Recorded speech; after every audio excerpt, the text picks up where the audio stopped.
Yaxshi odamni qayerdan bilsa bo'ladi? Mana hozir mayka chiqinglarda hamma yaxshi ko'rinadi chetda. Hammalar farishtadek ko'rinyapsizlar menga hozir. Zo'r, taqvodor, avliyo, yaxshi odamga o'xshab o'tiribsizlar, lekin unaqa emas.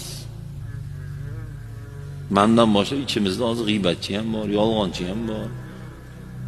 Ota-onasini xafa qiladigan ham bor, kelinni xorlaydigan ham bor. O'tiraveradi bu joy namoz kirsa o'tiraveradi. Yomon odamning belgisi tili yomon bo'ladi yomon odamda.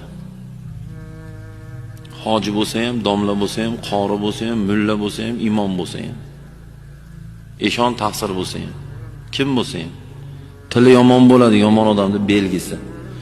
Shunda o'zingni bilib olaylik. Bemalol so'kinyapsizmi, siz yomon odamsiz. Ilgarigi umradan kelgan bo'lsangiz. Kipora Qur'on yodlagan bo'lsangiz